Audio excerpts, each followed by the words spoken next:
Hello everyone and welcome to this week's video. I'm recording this from the ordination retreat at the Palace. In a few days I'll be ordaining 3 new deacons and 7 priests to serve the diocese. This is a key moment in their journey of discipleship. I've been here long enough now to have seen them from their first tentative steps, asking whether ordination was for them, through training to this next step, when they prepare for curacy or the next phase of ministry, moving from deacon to priest. All organisations inevitably establish a form of hierarchy. That's partly human nature. We like to know who is in charge, the one who coordinates and gives permission for action. Few, if any, human structures operate in a completely egalitarian democratic way.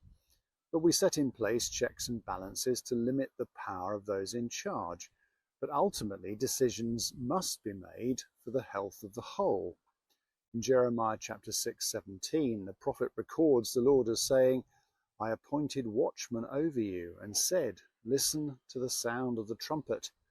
Watchmen were a key feature of ancient Israelite life. Secure within their walled settlements, the watchmen from on high looked out for coming dangers and warned people to prepare for them. Their higher vantage point meant they could see the bigger picture. It meant that people weren't taken by surprise. Jesus was conscious of how easy it was for those in authority to abuse it and be seduced by power. That's why, whilst recognizing the importance of leadership, he modelled a radically different way of exercising it. He washed feet, saying to his bemused disciples, who in context were looking to who would be Home Secretary and Chancellor in the new regime they thought Jesus was about to inaugurate, "The greatest among you must be servant of all." The grotesque failures of this principle are behind the terrible safeguarding and leadership failings in the Church since its inception. For those in ordained leadership, another aspect of this reframing is our calling to be looking out for and encouraging gifts in others. Our friends being ordained this week are examples of that. Others, often their vicars, saw something in them, a gift that very often they weren't aware of in themselves. Every time I license a new incumbent, we read the classic passage from Ephesians 4, which talks about a multitude of gifts, not by all means given to clergy. Clergy are reminded of the call which was part of their diaconal ordination, the foundation of all ordained ministries, to draw out and encourage the gifts of others. I remember the challenges of this as a vicar myself. It can be a risk to give someone responsibility. Almost inevitably, one sees their first steps knowing that one could do it better oneself. There is a risk, if we're honest, that eventually they will do it better than us. When I was a curate, there were many people on the preaching rota, the majority not ordained, several of whom I considered much better preachers than I was. Not all vocations amongst Christians will lead ultimately to an upfront ministry. I've had the privilege over the last few weeks of relicensing all our marvellous church wardens.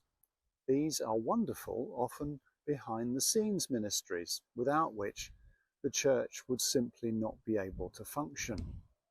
I believe every Christian has a vocation, both outside the church family in witness and inside in service of some sort. The privilege of discipleship is that there is no retirement in the kingdom of God. A dear couple in my parish in Sussex who had served the Lord through their local church for decades. In their 80s, they led a house group to help nurture new Christians in faith. As energy and frailty increased, this ministry changed, although John was still leading the group in his early 90s. As they approached the final call home, their ministry became increasingly focused on prayer. I know that if they asked what they could pray for, they would. Prue died a few years before John, who was an intercessor right to the end. Intercessory prayer is the foundation of a church that is truly dependent on Jesus Christ. It's a ministry we can continue all our lives. Our culture might think that only active things count, but we know better. Those of us who have the physical strength to exercise more active ministries are borne up by those who are prayerfully active, even if frailty prevents more than that. Last week I said I'd say a little bit more about how ministry might have to change in our current challenges.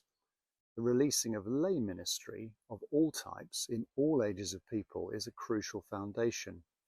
Vocation may be a grand word, but I believe the Lord has a task for each one of us. We need to prayerfully discern what it is and trust the Lord for the grace to do it. Part of that discernment is a preparedness to listen to the advice of others.